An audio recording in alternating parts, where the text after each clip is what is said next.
Hi, everyone. Welcome. My name is Becky Robinson, and I'm so thrilled to be here today with Bonnie Marcus.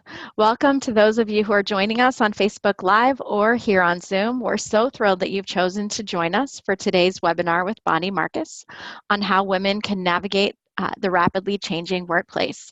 And we would love for you to find the chat panel here on Zoom and use the drop down to all panelists and attendees and let us know where you're calling in from today.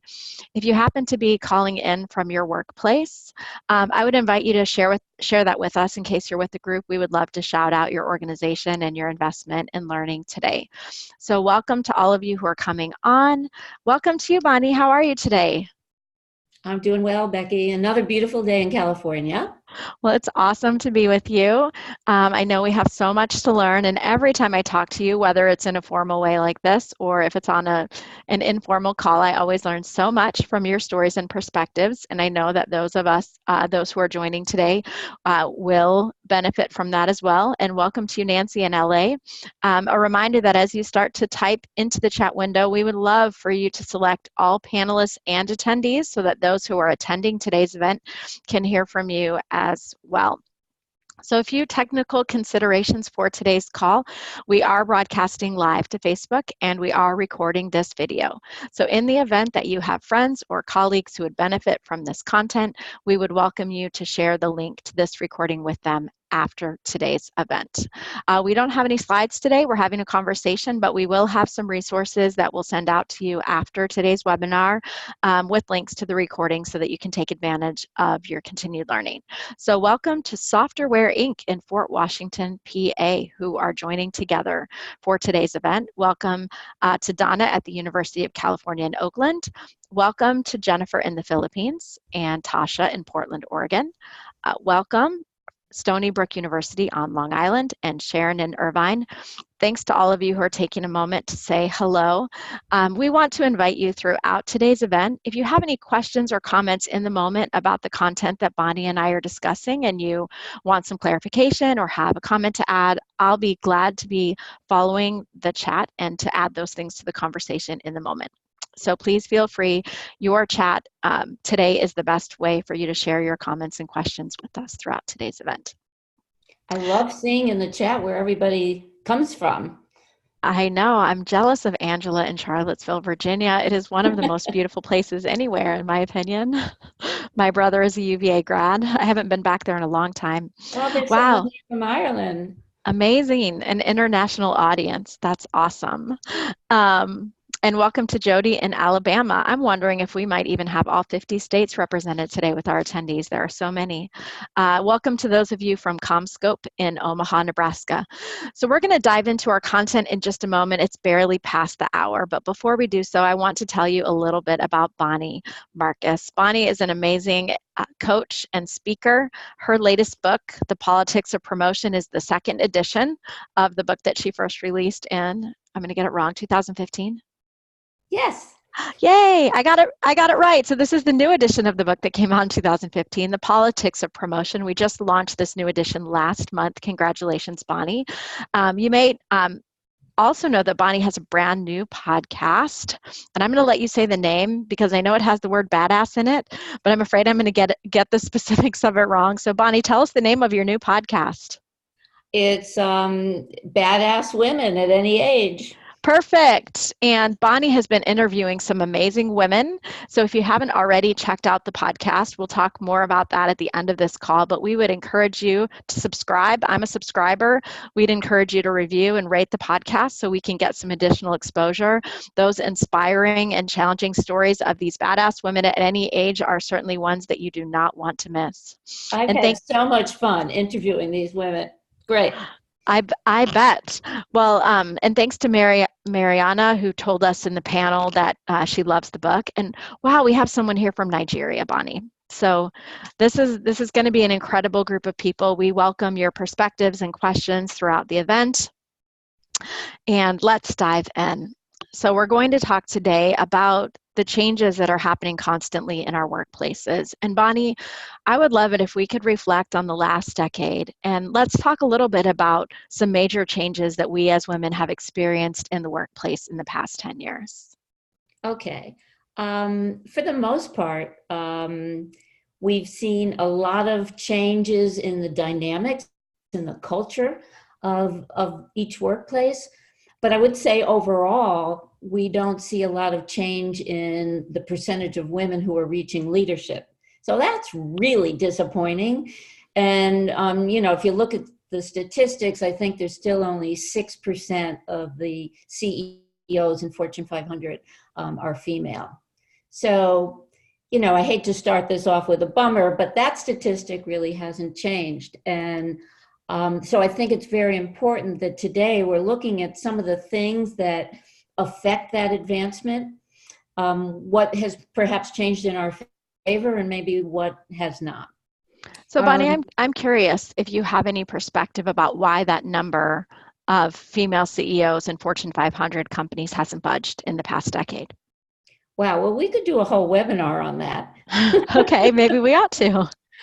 Um, I think there are a number of reasons. There's still a lot of gender bias. There is the lack of sponsorship, lack of mentorship. It's still not a level playing field. There's similarity bias where men in leadership positions really want to promote and mentor, and they're much more comfortable working with other men. And I'd say that one of the changes really that's happened, to get back to that question, is there's a heightened sensitivity in the workplace post Me Too. In my inbox today, I just got an email about a new survey that came out from HR Acuity, and I didn't get a chance to really read through the whole thing. I think it's embargoed actually for the next week. But 69% of the women in that survey said that they had filed a complaint with their manager about harassment. But Wait, only can you 49% feel that anything would be done with it, that it would be taken seriously. 69%. That's more Yeah, than two-thirds of women in this in the particular survey. survey. Right. Right. Right. So, and again, I don't have a lot of background on it, but there is much more sensitivity in the workplace about harassment, and whether or not some of these workplaces are taking it really seriously, or whether they're having kind of one-off programs on unconscious bias or sexual harassment, really is situational. It depends on where you work. And I've interviewed a number of women across different industries who have very different experiences, where they feel that there has been some progress in terms of unconscious bias and some of the programs that their company have facilitated. And some will say, wow, nobody takes it seriously. They just have to go. It's mandated, and they go, and then everything kind of goes back to normal. So I think that that's one area, that heightened sensitivity and around harassment, around microaggressions, around sexual abuse. I hope not, but that Sure. is definitely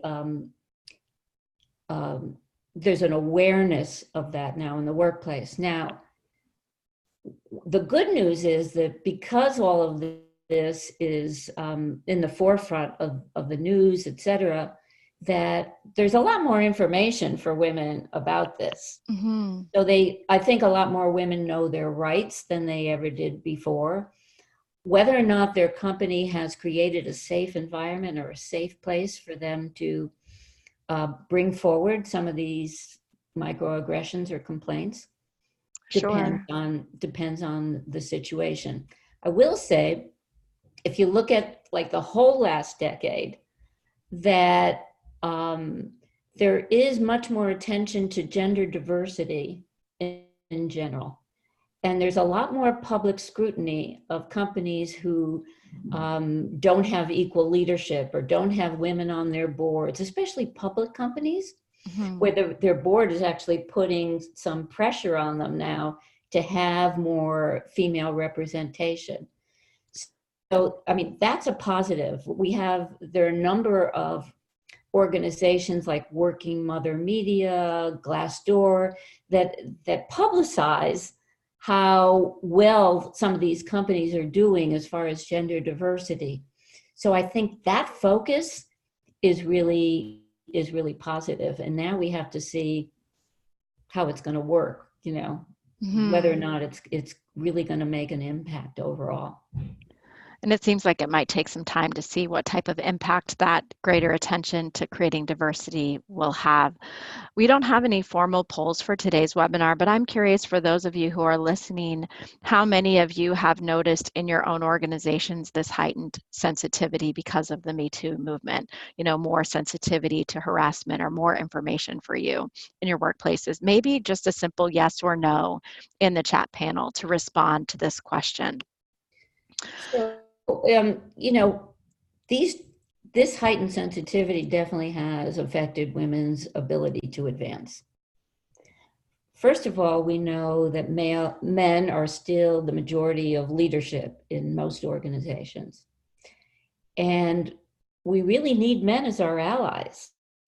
We need men to sponsor, as I said, to mentor us, to feel that it's okay to bring a woman on a project when it's much more comfortable, perhaps, to work with a man. And so that definitely affects the ability for women to advance. Another thing is that as far as networking, men are more comfortable networking with other men. They do the golf, they do fishing trips, they go out for drinks afterward. A lot of these informal networking groups may seem pretty innocent, but sometimes business is discussed and decisions are made. And when women aren't present at some of these groups, it affects their ability to have their opinions heard, their ideas shared with men who have the influence and the power over their ability to advance. Yeah, that's a really important point to consider. Not only are women not represented in the boardroom, but also not included in those extra outside of work activities in a way that their voices can continue to be heard.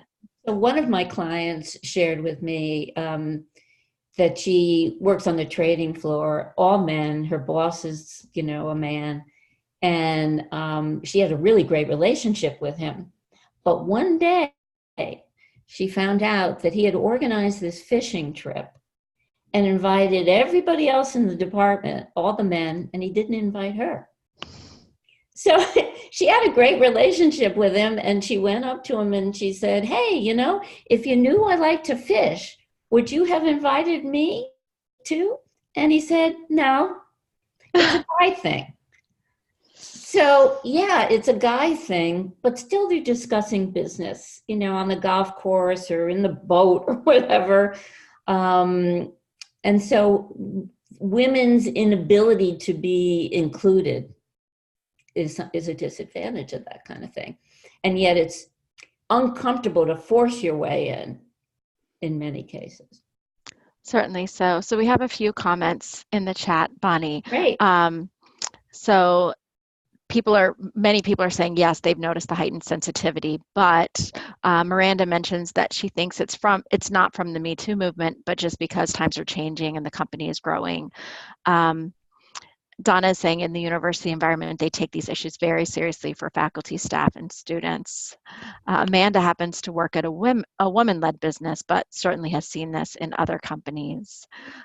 So yeah, I think that this message is resonating, that there is a heightened sensitivity and that things have changed. Yeah, and I think it's certainly important to feel comfortable to be able to share your experiences with a manager who will support you and take it seriously. And that goes for both genders. even if you have a female boss, it doesn't necessarily mean you're going to get that kind of support in this situation.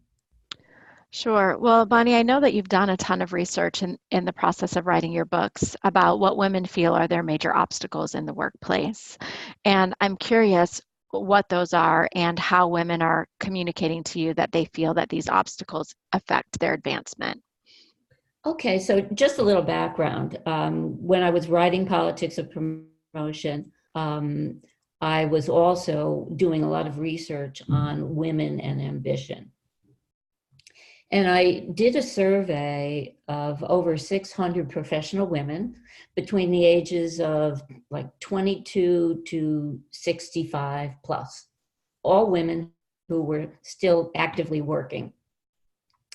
And I really wanted to know what affected their ambition and their motivation to stay engaged and feel good about their work, et cetera. But one of the questions I asked was, what do you find are the major obstacles in the workplace that affect your ambition, that affect your desire to stay in the workplace and stay motivated? And the number one was they saw little opportunity for advancement, little or no opportunity for advancement.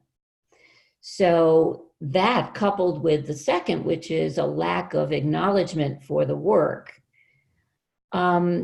is really important because those are key components to fueling ambition. Like, you need that kind of thing. You need the lack of you need the opportunity, and you need the recognition for you to stay really involved.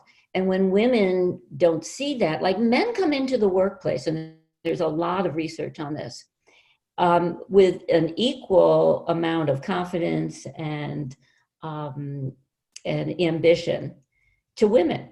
In fact, women maybe even have a little bit more. And then after 2 years, like, women's confidence drops 60%, men stays the same. What really affects that? What's going on in the workplace? And so when you don't see a clear path to how you're going to get ahead. Like, you start out an entry-level position and you look up and you don't see female leaders. Mm-hmm. Whereas a man comes in and it's like, oh, I can see a clear path. Women don't have that. And so it's not as concrete as, say, I'm not getting paid as much, which is another obstacle, certainly.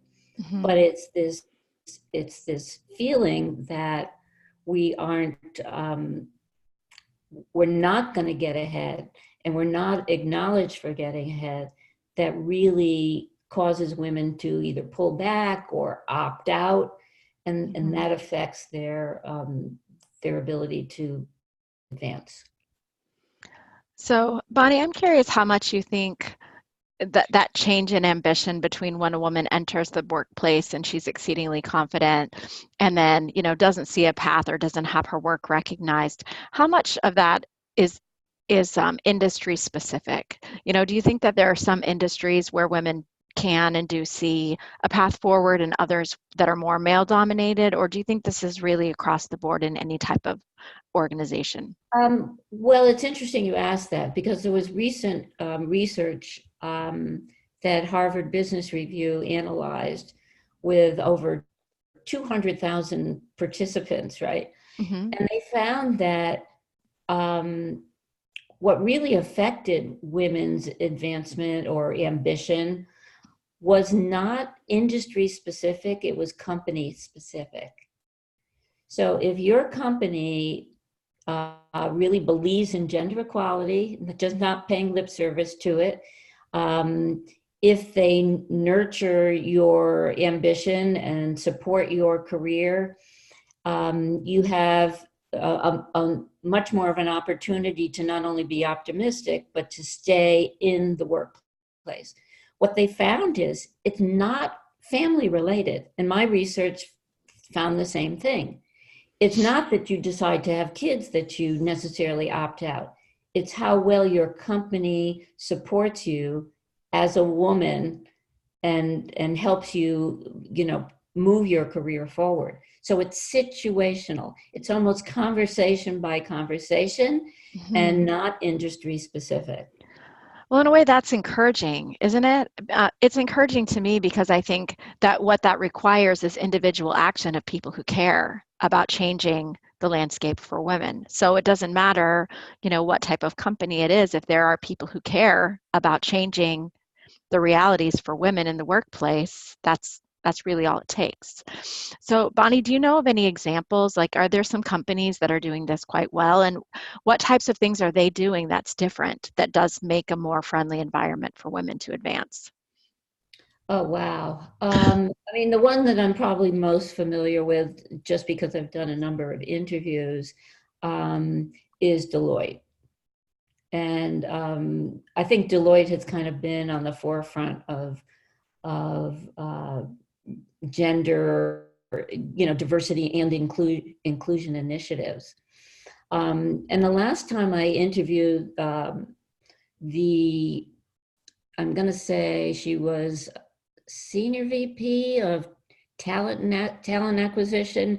But anyway, certainly a diversity officer, who said that they try to promote allies, so that if women have, or men, I mean, or all genders, I should say, Mhm. face any kind of microaggressions or issues, that you can be an ally to somebody else, or look for an ally within the workplace who has been through some of the unconscious bias training programs, because I think it's probably mandated, but that it's these allies, these champions, who Mhm. are really going to make a difference. And so, to your point, Becky, it's like one on one. Mhm. Who can you find who can be your ally, who can be your champion, your sounding board, your role model? And by the way, that has a lot to do with political savvy, because you need to really observe and figure out who are the right people who will support you in the workplace. Yeah, that's really powerful, Bonnie. So before we move on, a couple of questions that have come in. Angela was asking about which company we're describing, and I wrote it down. It's Deloitte. And then Christy is wondering if you can explain a bit more about what I can't talk, about microaggressions. Microaggressions are a very subtle way that either behavior or a conversation is offensive to another person, and it's usually related to gender. Um, Before the Me Too movement, I know I personally didn't even know what a microaggression was. And I think, when I was talking earlier about how we know more now because there's a lot more information out there, we're more familiar with what a microaggression might be. So, for instance, somebody might tell you that you look really pretty in that dress. Or I had one woman say that her male colleague told her when they did a presentation to be sure and wear like high heels. And she took offense to that. And th- or it could even be when you make a remark, this isn't gender related, and somebody kind of rolls their eyes or just does something that you find offensive. It doesn't fall under harassment, but it's a subtle way that you're being put down or feeling uncomfortable. Mhm. And so those microaggressions, we in the past, and I know from my own experience in the workplace, I just kind of took it in stride, and it didn't have a label for it, certainly.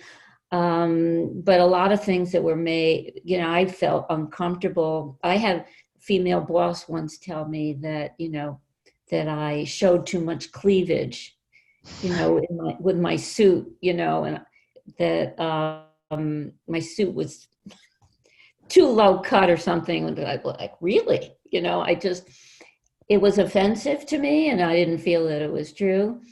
But now we kind of have this label, and depending on your company and depending on the situation and depending on who is the offender, whether or not you feel safe having a conversation about that is important. I mean, ideally, you would be able to say directly to that person how you feel in a way that wouldn't create backlash. Like, I felt really uncomfortable when you made that comment about my suit or wearing high heels. And I just wanted to let you know that when you made that comment, that was what I was feeling.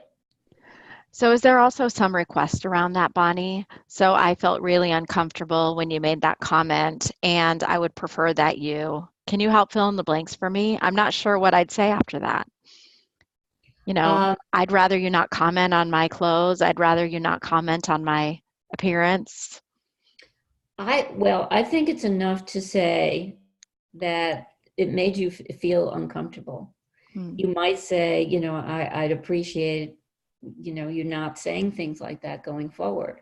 You want to make sure, though, that you say it in a way that doesn't necessarily put the other person on the defensive. So if you're in a situation like that, you don't want to start with you. You made me feel really uncomfortable when you said that. You always want to start with I. I felt uncomfortable when you made that comment. Perfect. And let that person know. I truly feel, and maybe I live in La La Land. I live close to La La Land, but I don't live in La La Land. That people, a lot of men especially, are not malicious. And that they are just unaware. They're unaware, and in that case, it becomes our responsibility to let them know that it makes us feel uncomfortable. Something that they said or did makes us feel uncomfortable, because otherwise they don't have that information. And so I think that it really is important that in some way we share how that makes us feel. Because I think for the most part, unless you really feel somebody's malicious and they're bullying you that's a whole different thing. You probably need to file a complaint. But if it's a microaggression, I think that you could probably address it one-on-one. Sure. Well, and again, I'm curious to hear some responses from the people who are attending, and feel free to just select all panelists if you're not comfortable sharing with the wider group. But I'm curious of the people on the call, how many have experienced those microaggressions? And simply a yes or no would be fine. And again, if you don't want to share publicly, you can share just with us as panelists. I'd find it very surprising if there was someone on the call who hadn't experienced one of those microaggressions in the course of work. Now, whether or not they were comfortable saying anything. Well, sometimes it's so subtle, and then at least for me, you're not sure if it's actually I'm not sure if it's actually a microaggression or not. Well, if it made you feel uncomfortable, then it was probably a microaggression. Yes.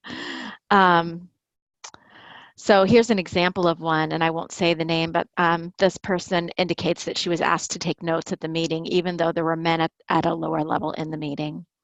So the first time she took the notes, and the second time she didn't bring anything to write with, and then it never happened again. I'm not sure who that was, but I'll share that when I was working for a tech startup and we were trying to get venture capital, there were three principals. I was one of them, and I was the only woman. And there was a CEO, and then the CTO, and then I was head of sales. And we went to all these venture capital firms. And I remember we went to one, I believe it was in New York, and it was very male looking, mahogany panels and leather chairs. And we got there early to set up. And the principals of the VC firm started to come in one by one. And one came over to me and said, "Would you mind going out and getting coffee for everyone?" So whoever put that thing about the note taking, that was the same thing. And everybody will say when I share that story, "Well, what did you do? Did you get the coffee?" And I said, "No." I put out my hand and I said, "Oh, let me introduce myself. I'm Bonnie Marcus, and I'm head of sales for this company." And I didn't have to get the coffee, but that was major. Yes. Well, and I'm reading some of the pain in the comments in the chat, Bonnie, as you're sharing your story, including one woman who's sharing that a VP of sales tries to block her from attending important meetings, which must be a painful thing to go through. And one person made a comment, I think Miranda, that if you're closer to the person who's making the comment and you know their true intent, that's really helpful. Obviously, it's always easier to determine people's intent when you know them more. So tough. So we were talking about major obstacles in the workplace and how they affect women's advancement. Bonnie, did you have more on that topic that you wanted to share? Well, I wanted to know two things as I was doing this research. I wanted to know what women were finding or not finding in the workplace that affected their career advancement. And then I wanted to know how they felt that they themselves were holding themselves back, that they had their own barriers. And then, of course, I wanted to know which ones they felt were stronger. And it turned out that most women, the majority of the women, felt that both the obstacles in the workplace as well as the ones that they had for themselves, their own internal barriers, were about equal. But the ways that most women said, the majority of the women felt that they held themselves back. Number one, their hesitation to self-promote. Interesting. Number two, their avoidance of office politics. Again, this is over 600 women, and this was the majority of their responses. The third one was just frustration with the whole system. I just get so frustrated with the whole system. But by far, the hesitation to self-promote and to be aware of the office politics, avoid office politics were the top ones. So why do you think that there's so much hesitation to self-promote? Especially when women can easily understand that that's what's keeping them from achieving their ambition. Oh, well, intellectually it's one thing, right?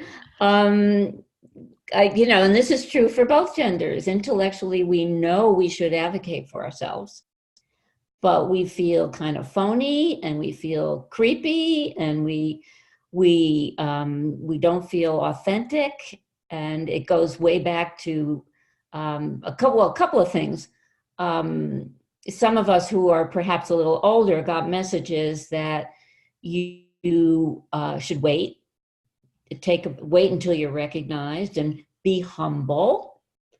And I was certainly, taught that you shouldn't go bragging. But I think the bottom line to all of that is because if you do that, no one will like you. And we do have this desire to be liked. So we can go out and blurt how wonderful we are, but that's going to turn everybody off and then nobody's going to like us. And the other thing we do know from research is that likability is important. Mm-hmm. I mean, you have to be competent, but people have to really like you and want to work with you, and so that's part of the equation. But so the reluctance to self-promote comes in part from our desire to be liked. And not to turn people off. And here's the other thing. I so I live in Santa Barbara. There's one little main street, right?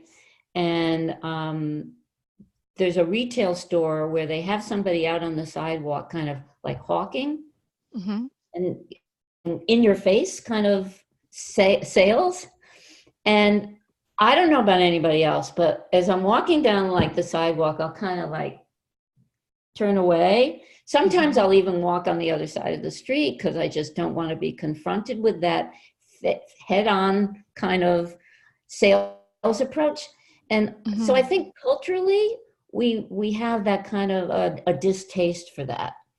And when people are out there bragging in a way that is not effective, it has that same effect on us. Sure, that makes sense. So we're afraid of becoming like that person on the corner. Yeah, like the used car salesman kind of thing. Mm-hmm. Because for the most part, even with elevator pitches, a lot of people on the call may have been trained on that. I don't think I hate elevator pitches. It's not a good way to promote yourself because it's all about you and your agenda. It's not about necessarily understanding what the challenges are of the other person and how maybe you might be able to help them because of how you do your work, your value proposition. It's really all about me. So that's really interesting, Bonnie, and maybe we're going to get to this with the final question when we're going to talk about some tools. But what you're doing is you're putting these two things against each other, the elevator pitch, which is more focused on, me, or the value proposition, which is really focused on the value that I can bring to my organization. So that's a really interesting distinction. I don't know if I've ever heard it articulated that way before. I recently went online and looked at elevator pitches, and there are like these templates that you can get online about elevator pitches, and I was just appalled. It's like, hi, I'm Bonnie Marcus. I'm an executive coach in Santa Barbara, um, and something about, and I do XYZ better than my competitor, and my competitor is so and so, and and then there was a call to action. I mean, I don't think a lot of people use that type of elevator pitch, but it's Mhm. very stylized. You have to memorize it. It doesn't come across as being very authentic. Mhm. So in many cases, it doesn't resonate with the person that's talking. So here's a difference, Becky, talking at you versus with you. Sure, that makes perfect sense. So when we were talking about the ways that women hold themselves back in the workplace, you said the first one was that reluctance to self-promote, and the second one was a reluctance to get involved in office politics. Can we talk a little bit more about that one? Yeah. When I was doing research for the politics of promotion, um, I asked a lot of my LinkedIn groups, Facebook. I asked a lot of large organizations that I worked with to put out this kind of a questionnaire about how do you feel about office politics?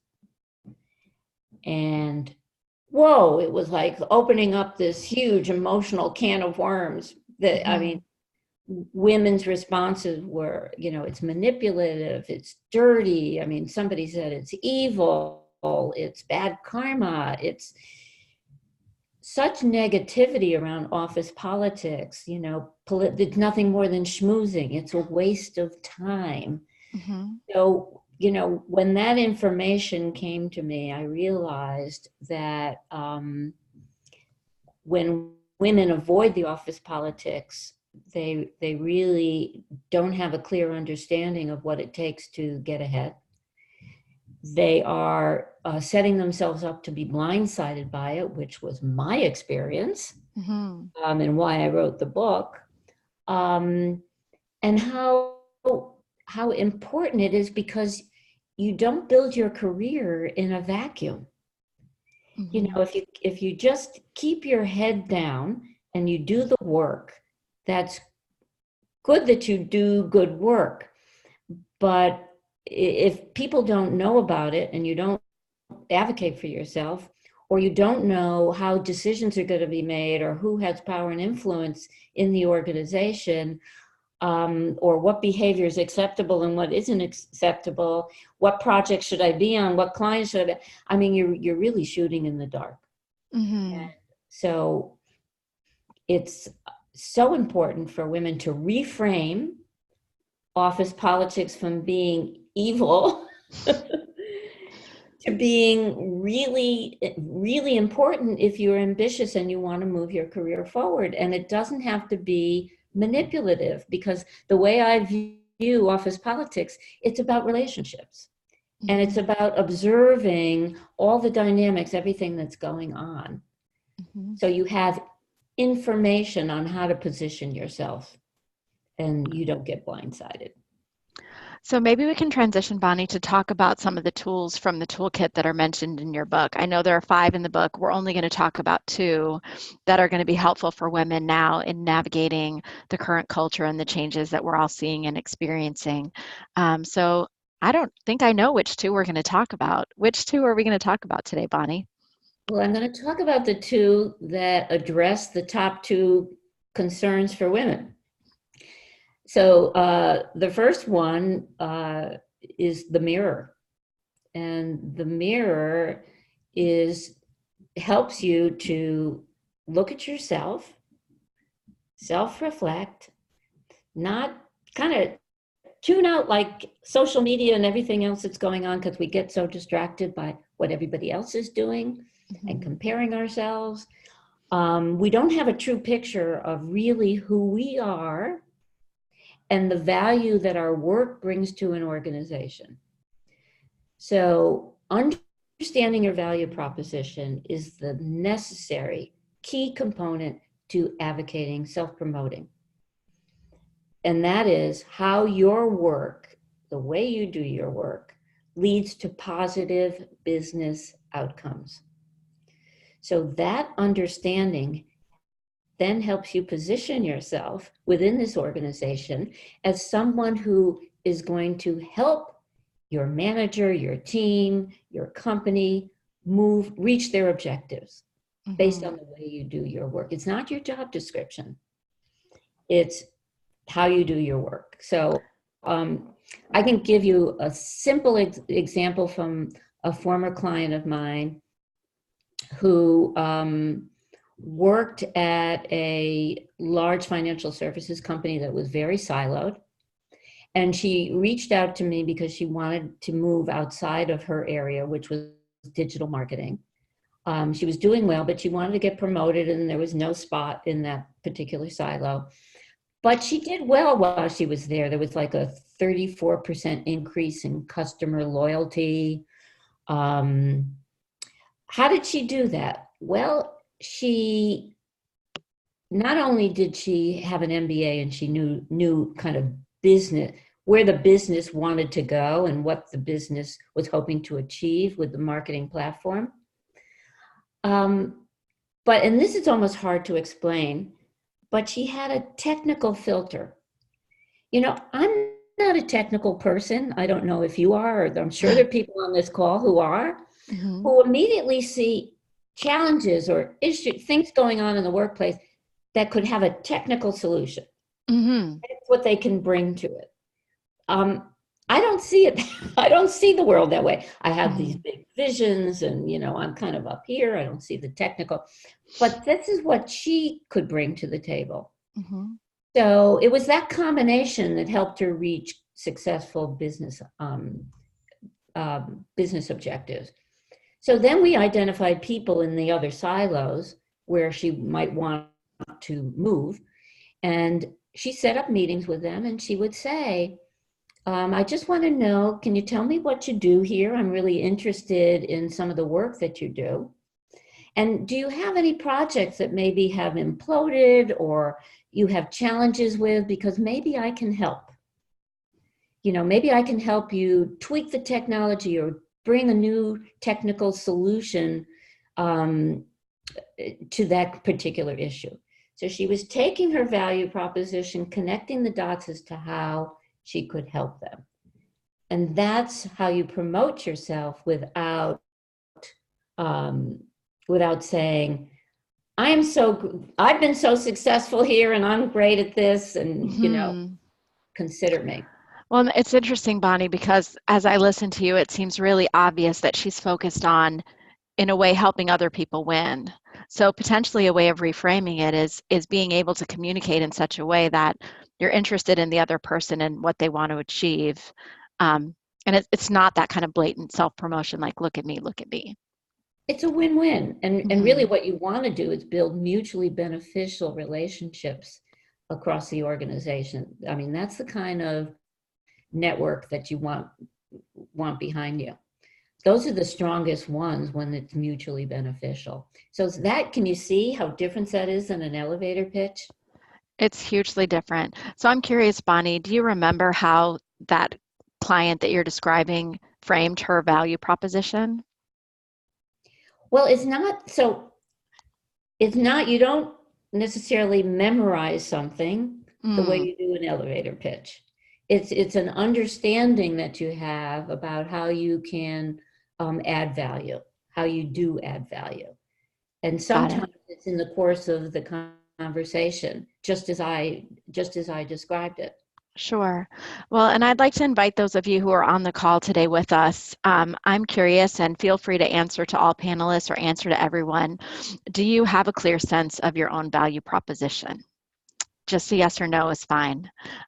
Would love to hear from you about how you're doing with that tool called the mirror, which helps you see your own value and how you bring that to your organization. Oh, all caps, yes, good. I'm seeing a lot of yeses. I see one no.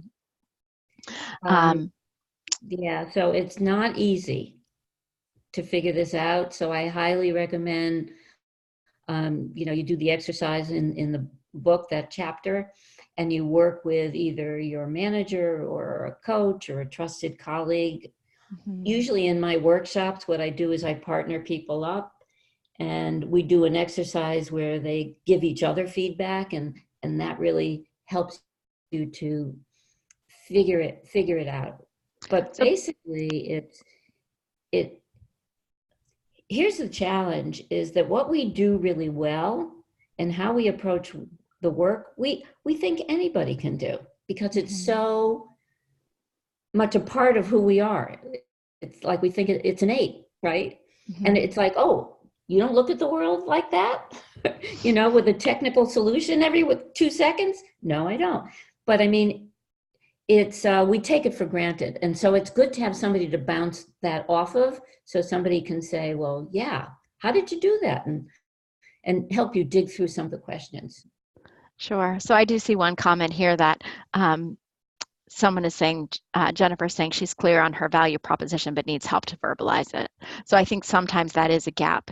There's the gap where we know what it is, but we don't know how to express it. Yeah. And that might be a case where consulting with a colleague or getting some input from someone else could help. So let's talk about the tool that addresses this reluctance to engage in office politics. Okay. The next tool is a magnifying glass, and I use the magnifying glass to remind you to really take a good hard look at what's going on, but especially almost under the covers, being the detective with the magnifying glass. There are three things that you should look for with the magnifying glass. The first are what I call the rules and the unwritten rules. Hmm. So the rules would be, policies and procedures, things you might find in the employee handbook. But the unwritten rules, when it comes to being politically savvy, you need to be aware of what the unwritten rules are. And you need to be aware of which ones are sacred and which ones you better not step on, because that's a landmine. Mhm. And I often give this example, like you have a new job and you show up at 9 o'clock, and because it's a 40-hour work week, right? 9 to 5, right? Well, you Mhm. show up at 9 o'clock and you see that everybody's been there since 7:30. Well, the unwritten rule is you get there 90 minutes before the manager comes in, you know. Now, if you don't comply, will you get fired? No, but it would help you to position yourself if you do comply. Yeah, so that's just a really simple example of an unwritten rule. And every department, every manager has different unwritten rules, so you need to use the magnifying glass. Pay attention. Next So thing. how would you find those out, Bonnie? Sorry for interrupting. If you're brand new, how do you find that out? Oh, if you're brand new, you have a huge advantage Mm, because you have like this grace period where you're observing and you are kind of basically an outsider for a while. And just looking around and even perhaps asking questions gives you an advantage. Whereas everybody else, they may not even be paying attention to it. Next thing to look for is who has power and influence over your career. So it may not be obvious in the organization even. You may think, well, my manager has the power because he or she is the decision maker. Who's in their web of influence? Who do they turn to when they're looking to make decisions? And it's important to build relationships and build visibility and credibility with all those people. So even if your boss isn't advocating for you, there's somebody else at the table who can raise their hand and say, I think Becky would be perfect for that project. mhm. So who has power and influence? And the last one is basically the culture of the personality and understanding, again, using the magnifying glass to focus and pay attention to what kind of behavior is rewarded here and what isn't. And is it different for a woman than it might be for a man? Mhm. And how do I position myself given all of that? Very often looking for a female role model, somebody who has made it to leadership, is helpful because then you can see, well, how does she communicate? What's her body language like? How does she present herself in meetings? Who are her clients? Who's in her web of influence? Mhm. And that's a good way to kind of judge what might be acceptable, especially for a woman, to advance to leadership. Sure, that's really helpful. So everyone needs their mirror and their magnifying glass. I think we have a few minutes to take some questions, and there are some that have been coming in. So if you have any questions about any of the topics we've talked about so far, or if you asked a question earlier that I haven't gotten to yet, please feel free to copy paste it back in so it's right at the beginning. But we did have a question back on the topic of microaggressions, Bonnie. So the question is, once you share your feelings, why stop with that? If the listener is not empathetic, they may not connect the dots and follow up with an action item. So I feel uncomfortable when you focus on my clothes. I recommend that you focus on my presentation. In short, what is the benefit of just sharing your feelings in the world of work is the question. Okay. So as I talked about before, I'm giving a lot of benefit of doubt to the offender. Mm, And because I believe that, and all the interviews that I've done confirm that this belief that people aren't malicious, they're unaware. mm-hmm. And so having that conversation um, helps them to recognize that it was offensive to you. Now, if it keeps repeating, Mm-hmm. if nothing happens, then you probably need to file a complaint, report that person to someone. Sure. But so the direct answer is the reason why it's important to share your feelings in the world of work is to raise people's awareness. Right, Yes, right. right. If you don't share, then And they that, may not be aware. depending on who that person is, as we talked before, how well you know them, how well you see them interacting with other people, and are they just really bullies and offensive to everyone? Mhm. You may not want to have that conversation. You may want to talk to your manager or someone in HR about it. Sure. Um, Let's see. So, how do you deal with a culture that is mismanaged? So, for example, 70% of managers have no experience at other companies and only know living in a world of chaos, and culture is affected because employees are not valued. And there's only one female director in a team of 11. Any suggestions for a person working in that environment? Oh, It's a really big question, isn't it, Bonnie? on that I would say, give me a call for a complimentary session. I give 30-minute complimentary coaching sessions. That's a big one. Um, Probably not tackled in the next 7 minutes. How about one Not next step? But one thing that and I'm serious, whoever that is, certainly email me. Um, it's important, when you're looking for a job, to also interview that company. I mean, very often, especially women, we want to please, we want to be liked, we want to take the first job offer. We don't actually come into an interview assessing a future employer Mm-hmm. and whether or not we want to work there. Because the bottom line is you're going to be hitting your head against the wall. And I'm not saying that particular situation, but something for everybody to consider is that you want to find an organization that is going to support your advancement in your career, if that's what you want, and whose values are aligned with yours. I've had clients who are go-getters and they really want to get stuff done and they're very enthusiastic, and then they find themselves in an organization. One client I can think of the company was headquartered in Germany, and big global company, and everything was so slow, and it just didn't match. It wasn't like a good match. She said, got really frustrated, and then she left. So I think the overall message is make sure you find an environment that's going to be supportive. And if you're in an environment that's not supportive, look for some guidance.